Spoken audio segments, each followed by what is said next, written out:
congratulations sa inyong dalawa. Oh, di ba ako na naman? Salamat. Congratulations. Hanggang... Ano yun ate? Ayun po. Ano yung mga naging preparation niyo dito sa album niyo na to? Bakit niyo naisipan na ayun yung mga song na napili niyo? Actually, ano naman siya,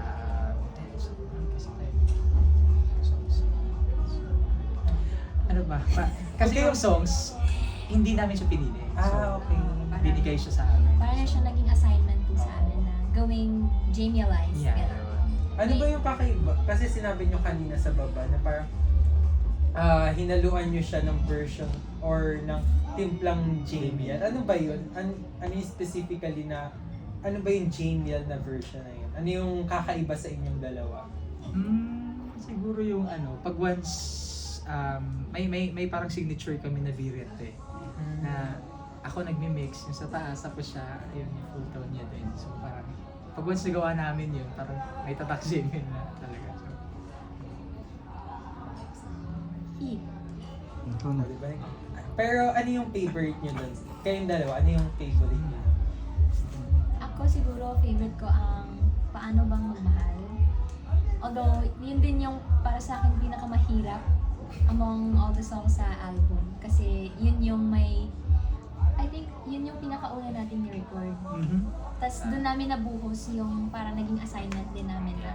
Kasi ang sabi po sa amin, dahil existing na to mga songs na to, paliparin nyo. So, yun yung parang, kung may idadagdag ko about dun sa Jamiel Lies, yun yung binirit yung mga hindi naman dati nating naririnig na binirit. Tapos yung mga ibang songs din po, hindi naman sila originally song na duet. So, ginawa din namin duets. like, ikaw, Yes. ako naman yung favorite song ko is Pag ang Puso ang Nagsabi tsaka Ikaw. So, napangin ng song talaga. Paano niyo nagagawa yung chemistry niyo na talagang nakakilig kapag nasa stage na kayo? Ano yung secret niyo doon? Sabi din namin kanina sa mga interviews, walang secret talaga siguro. Kung ano kami off-cam, parang same lang din talaga kung ano kami sa stage.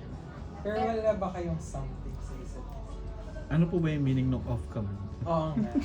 Kung gaano po may kami, nangyayari ba as off-cam? Bisaya po kasi, alam mo yun, may ibang, kami lang nagkakaintindihan talaga din. Minsan, kaya tinatawag na iba na may sarili kami mundo. Yung humor na hindi na share all of the time Yeah. sa iba, na kami lang din nagkakaintindihan. Kunwari, may napansin kami, tapos magkatinginan lang. Tapos katawanan natin. So, dun, kinikilig yung mga Jamie. Dun pa lang doon. Nagiging automatic na rin siya. Oo. Pero technically naman din, pag sa singing naman, yun, nabanggit ko in our past interviews na may mga background din kami sa choir. So, alam po namin yung mga placements, kung sinong bababa or sinong tataas. Hindi lang po siguro nakikita pag actual performance na, pero kaming dalawa, pagka may times na nagsismile kami on stage, it means na may ginawa kaming May hindi something. mali, may ginawa kaming mali or may ginawa kaming unusual. Nakakatawa. Oo, Oo. yun. So, siguro doon naglalaro po yung tinatawag na Chemistry. chemistry na nakikita din ng mga tao. Pero off-cam, may something ba sa inyo? If pwede masabi. Hindi talaga. Bakit ano ba? May something po, album launch po siya. Sa inyo, syempre, ano na kayo eh. Parang hindi naman siya love team, duo na talaga kayo. Hindi ba kayo, minsan ba kinikilig kayo kapag nagsising kayo together? Oo, may times na syempre, puro love songs yung kinakanta namin. So, syempre, kailangan isa puso at isa isip mo yung kinakanta mo. Tsaka if may ginagawa tayong mga hindi naman namin in-expect na kaya namin gawin, parang nakakakilig din sa feeling na, uy, ginawa mo yan. Tapos nagawa namin dalawa, mga ganun bagay. Pero ano yung favorite niyong dalawang kanta? Na wala sa album niyo? Ako yung From This Moment talaga. Same kanta. From This Moment na performance namin sa taong bahala. Kung may kakantahan mo siya ngayon, anong kantang gusto mong kantahin? Kanta ko din dati sa show. Ito. Himala, kasalanan man, Humingi ako sa langit na isang himala. Kasalanan ba? Humingi ako sa langit na isang himala.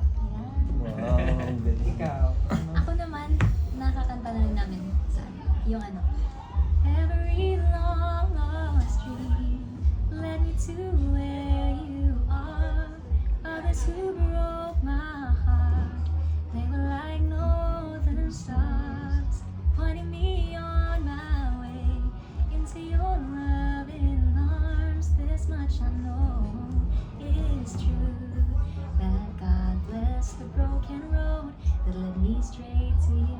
Oh, ang galing. Thank you. Anong- Sige. Sa 2 years in a row, 2 years na ba kayo Yes, sa ma'am. So, what are your favorite things about each other? Yung mga ganun. Hindi, pag kumakain. Kasi sa inyo yung mahilig kumain. So, dahil doon, parang mas po, yung connection. Dahil doon, parang mas nagiging malalim. Ako naman ang favorite thing ko kay JM din. Isa sa mga siguro paborito ko is yung humor niya na minsan unmatched eh. Yung siya lang yung nakakaintindi pero pag hinirit niya, iba din yung dating. Na minsan napapakita yan sa So You pag napapanood ng yung mga tao. Pag humirit kasi siya, akala mo hindi talaga pasok eh. Pero pag wow! Ganon. May ganun moment siya. Star Magic kasi brings a lot of opportunities para sa inyo. So, yung ibang artist kasi nag-musical. Kayo ba sumagi ba sa isip niyo na mag-musical din sa theater? Hindi pa po ako sumasali ng TNT.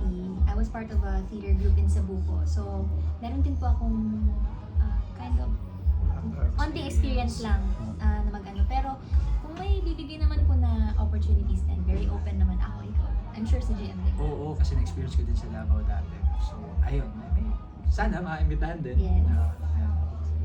Question. Thank you po. Thank you. Sige, ito na lang. Ano ka pa nag-iisip, sir?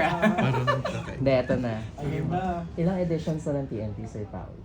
Ay, nagtanong na. 9. Sa 9 editions ng TNT, marami nang na-produce na winners, marami na ring editions, celebrities, duets, may mga all-star grand dress back na. If Showtime will produce a TNT pero all-star winners at kasama na kayo dun eh, sasabak pa rin ba kayo? At kung yes, sino sa tingin nyo sa mga TNT winners ang pinaka masasabi nyo pinakamahirap nyo makakalaban? So, yung tanong po is kung sasabak pa ba kami? Oo, ulit? if ever. Ako po, hindi na po talaga. Lalo na siguro sa tawag ng tangalan. Kasi iba po talaga yung tawag ng tangalan. Like, pinakaano yan sa singing competition. Mm. For me lang naman po. So, ayun po. Hindi ko na po siguro. Pero if ever, sino yung sa tingin nyo na pinakamatinik nyong makakalaban sa mga winners ng TNT? Winners. Okay. Sir Paul. Talented yan eh. Actually, pero ako siguro si ano pa din eh. Elite pa din. Elander. Ikaw, Mark. Ako naman, ganun din po. Parang hindi na ako sasali ulit. Tapos yung winner ko siguro, I'd say si Laika Estrella kasi makulit lang talaga yung batang yun. Pero sobrang galing. Sobrang galing. Tsaka amazed ako how she's very comfortable up there. Yung notes niya, some people, I mean, not all, sorry po, hindi lahat nakakaintindi nung ginagawa niya. I mean, pag siya tapos kumanta, kahit pa ulit-ulit mong pakantayin sa kanya, kahit sobrang taas, ganun pa din. Same yung placement na Oo. hindi napapagod. May komportable Like ka na din siya. pala. May Lady magagaling Laika. naman sila lahat, pero feeling ko si Laika yung if ever. May dream project ba kayo na gusto nyo pang matupad? Dream project. Dream project. Ako po talaga makakanta ng isang kanta sa teleserye. Kasi yun yung kasi may mga moments before na kung may share ko lang po. May mga moments na yung mga mga champions din na kumanta ng ano, kunwari si Janine Perlin from season 2. Yung kanta niyang Nasa Puso, tapos hindi siya kilala as Janine. Pero kakantahan siya ng mga tao ng kahit dumadaan siya, "Huy, si Nasa Puso! Nasa Puso!" Nakakilig yung gano'n. No? Nanonood siya, nakikinig siya. So, pangarap din po namin na magkaroon ng gano'n. One day. Para pa aside sa yun, teleserye, at saka Sir Pawi, teleserye, Sir. Gusto mo ka makasama sa actors? And then, ako naman, nasabi ko palagi, since hindi pa naman siguro nangyayari, makapag-concert po dito sa Philippines, tsaka international, malaki yan talaga. Yes. Malaki ang venue. Ayun. Para sakto na kami lahat ng JBLs. Kasya ko lang po, kanina po na nasabi niyo po na hindi po kayo yung pumili po ng mga kanta niyo po sa album, no? So, if you're given a chance po to pick your songs po dun sa album niyo po, ano po yung mga songs po na yun? Like, nagawa na po ba ng mga songs? Tapos, Yes. Ako hindi ko pa po naiisip. Pero kung siguro, actually na-open din sa akin na kung pwedeng ihabol ko yung isang own composition. Pwede din pong i-ano. Kaso hindi ko siya natapos. At hindi ko ma-submit din. Pero nag-usap kami na kung may idea siya na may i-share din sa akin about journey lang namin, na maging part din ng album. Na-consider naman din po yun. Pero siguro sa next na lang po ulit. abangan niyo po. Yes. Yun. Yung tinanong ko, yung about sa song, kakantahin mo sa kanya, Himala. Inisip ko lang kung ano yung lyrics, no? Parang napakalayo. Bakit Himala yung gusto mo? Parang naging himala siya sa buhay ko, syempre, na alam mo yun, dati kasi yan sabi ko kanina na parang akala namin wala na yung career namin. Ganun. Tapos himalang nangyari na dumating siya. Yan lang. Ano yung naramdaman nyo nung akala nyo wala na yung yung time na akala nyo hindi na kayo aangat? Ano yung naramdaman nyo nung that time?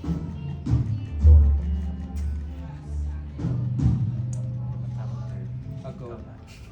Ako po, kasi I'm from Cebu. So, nung pandemic po, umuwi talaga po ako ng Cebu and medyo nagkaroon na rin ako ng nag-establish na rin po ako ng life doon na syempre kumakanta pa rin pero hindi na yung katulad dito na almost every day or every week frequent yung ganap. So, malaking bagay talaga na nagkaroon ng tawag ng tanghaling duets kasi naalala din ng mga tao kung sino kami as artists coming from season 1 and season 3 na ay oo nga pala, may Mariel nga pala or may JM nga pala. So, ayun po. Actually, isa din pala yun sa mga purpose natin na na sumali para magpakilala lang ulit. Tapos, ayun. Without any expectations, expectations. sa heart at sa mind. Parang sumali lang dahil gusto namin i-try. Yeah. Pero siguro God had plans talaga for us na andito na rin po kami. Thank you po. Sorry, etong Singer in Love, ito na yung ika-10 event nyo na sold out.